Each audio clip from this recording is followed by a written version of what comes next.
कहाँ से मुख्तार अंसारी एकदम से इतना ज़्यादा इतना बड़ा आदमी, और फिर ना जाने कितनी हत्याएं हुई हैं। आतंक का पर्याय गढ़ने के साथ ही इन लोगों ने आम गरीबों के बीच अपनी छवि एक दानवीर के रूप में उपस्थित। मसीहा टाइप। हाँ, अचानक जेल का गेट खुला, मैं निकल के बाहर आया।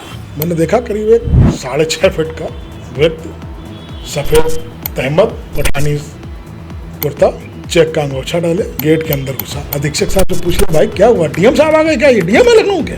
बाद में पता चला मुख्तार है। उनके साथ एक करिंदर का आपसे मतलब? हमने कहा मतलब अगर हमसे नहीं होगा तो तुमसे होगा। हम दोनों की साहित्यिक भाषा में बहुत गर्मा गर्म आपकी और मुख्तार अंसारी की बातचीत होने लगी। तो अधीक्षक ने मुझे बताया कि ये मुख्तार अंसारी है, विधायक है। और आते ही उस व्यक्ति ने कहा, पंडित जी मैं आपको जानता नहीं था, मेरी गलती, मेरे लड़कों की गलती, आप इसको अन्यथा मत लीजिएगा, मैं उसके लिए माफी मांगता हूँ। ये मुख्तार अंसारी ने कहा आपसे?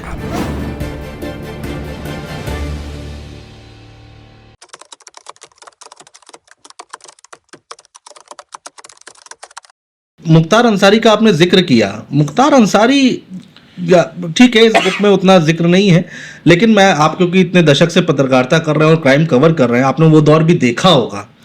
कहाँ से मुख्तार अंसारी एकदम से इतना ज़्यादा इतना बड़ा आदमी, और फिर ना जाने कितनी हत्याएं हुई हैं जिसमें मुख्तार अंसारी का नाम है। चोटी काटने वाली घटना पूरे सोशल मीडिया पर फेमस है। तो क्या सर वो कैसे उभरा? दरअसल मुख्तार अंसारी का अगर पारिवारिक बैकग्राउंड देखें तो उनके बाबा या उससे पहले उनके परिवार के लोग स्वतंत्रता संग्राम सेनानी तक रहे। हाँ हाँ हाँ। उनके एक चाचा उपराष्ट्रपति रहे। हाँ दादा। तो पारिवारिक स्थिति बड़ी मजबूत रही है। आर्थिक रूप से देखें तो इनकी आर्थिक स्थिति परिवार की बड़ी मजबूत। मुख्तार का पसंदीदा गेम क्रिकेट था। अच्छा। वो खिलाड़ी बनना चाहता था, लेकिन इसी बीच कुछ उनके ससुराल पक्ष से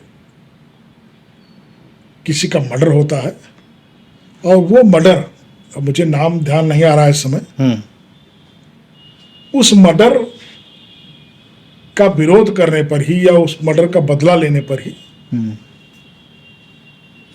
मुख्तार का मन खेल से हटके अपराध जगत से जुड़ा। अच्छा। फिर चूंकि जिस क्षेत्र के वो लोग मऊ गाजीपुर के रहने वाले थे, वहाँ से चुनाव लड़ने का, चूंकि बताया ना कि उपराष्ट्रपति रह चुके थे, तो इनको भी पैसा था ही, छोटी मोटी माफियागिरी भी चलने लगी थी, तो चुनाव लड़ने लगे। जब मऊ से जब कृष्णानंद राय ने इनके परिवार की सीट हथियाई, उसके बाद 1-2 बार इनकी और उनकी आमने सामने भिड़ंत भी, लखनऊ में भी एक भिड़ंत हुई थी कैंट में। तो मुख्तार को ये लगा शायद कि अगर ये और आगे बढ़ गए तो मैं खत्म हो जाऊंगा। उसी पर मुख्तार ने बहुत सोची समझी रणनीति के तहत कृष्णानंद राय की हत्या कराई। और वो हत्या ऐसी हत्या थी कि जिसमें उस दौर में मतलब कहा जाए कि 90 के दशक में AK-47 SLR जैसे असलहे यूज किए गए। हाँ। जीवा, संजीव महेश्वरी जीवा जी, और उसके साथियों के नाम आए उसमें।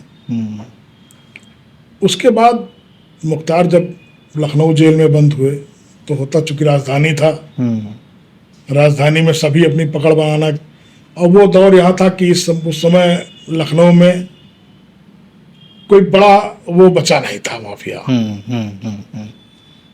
तो लखनऊ में भी मुख्तार ने, और कहा जाए कि मुख्तार और अतीक 2 ऐसे माफिया हुए जिन्होंने आतंक का पर्याय गढ़ा।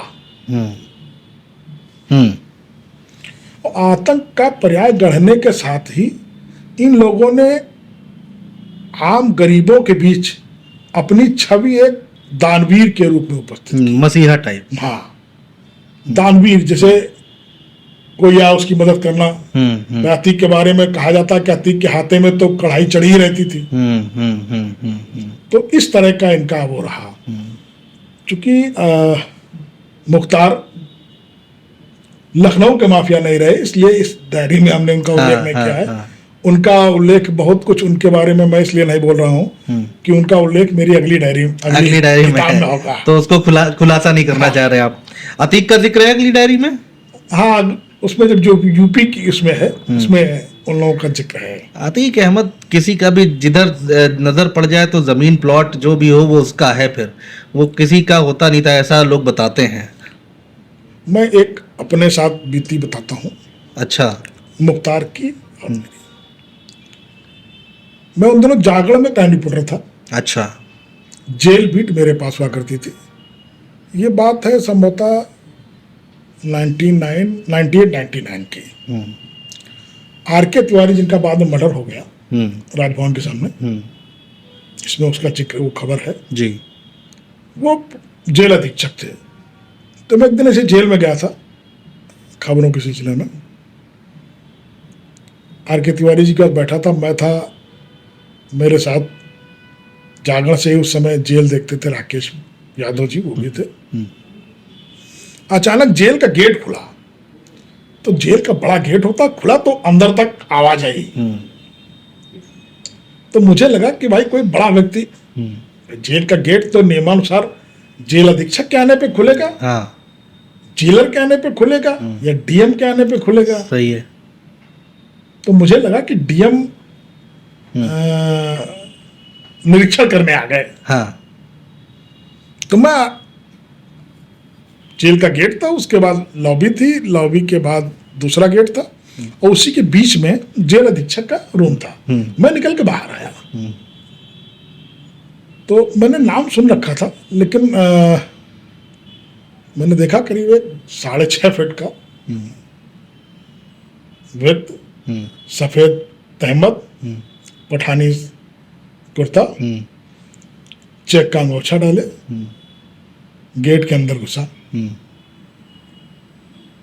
तो मैं उस दौर में कहा जाए कि युवा जोश था, तो मैंने अधीक्षक साहब से पूछ लिया, भाई क्या हुआ, डीएम साहब आ गए क्या, ये डीएम है लखनऊ के? तो वो कुछ बोलते इससे पहले मुख्तार, बाद में पता चला वो मुख्तार है। उनके साथ एक करिंदन का आपसे मतलब? तो हमने कहा मतलब अगर हमसे नहीं होगा तो तुमसे होगा। इस बीच मुख्तार भी थोड़ा वो हुए, हम दोनों की साहित्यिक भाषा में बहुत गर्मा गर्म आपकी और मुख्तार अंसारी की बातचीत होने लगी। अच्छा। बात आगे बढ़ती, इससे पहले आर.के. तिवारी बीच में आए और उन्होंने कहा विधायक जी अंदर जाइए। मुख्तार को उन्होंने अंदर भेज दिया। तो उन्होंने विधायक जी कहा, तो मैं भी जो भी लगा कोई मतलब वो है, तो मुझसे कहा सुबह आइए आप कमरे में बैठे आके। मुझे लेके आ गए, पानी वानी मंगवाया, मैं पानी पी रहा था, तब तक वो व्यक्ति फिर पीछे आया। जो मुख्तार के साथ था या फिर? तो मुख्तार। अच्छा, मुख्तार आया। तब मुख्तार अंसारी नहीं हुआ होगा। नहीं, मुख्तार अंसारी ही थे। अच्छा। लेकिन मैं बाई फेस उनको पहचानते नहीं थे। ओके। ये भी जब मैं अधीक्षक कमरे में आया तो अधीक्षक ने मुझे बताया कि ये मुख्तार अंसारी हैं, विधायक हैं। तब तक वो व्यक्ति आया। अब आते ही उस व्यक्ति ने कहा, पंडित जी मैं आपको जानता नहीं था, मेरी गलती, मेरे लड़कों की गलती, आप इसको अन्यथा मत लीजिएगा, मैं उसके लिए माफी मांगता हूँ। ये मुख्तार अंसारी ने कहा आपसे? जब उनको पता चला कि मैं कौन हूं, आप कौन हैं, ये सूर्यप्रकाश शुक्ला की इज्जत नहीं थी, ये एक पत्रकार की इज्जत थी। बड़ी बात। उस समय पत्रकारों की ये इज्जत हुआ करती थी। उसके बाद मैं विधानसभा कवर करता था, भी विधानसभा कवर करता हूँ। मुख्तार अंसारी जब तक विधायक रहे, जब भी हमारी मुलाकात हुई, दोनों हाथ उठा करके पंडित जी, ये समय था। ये एक इमेज थी पत्रकारों की।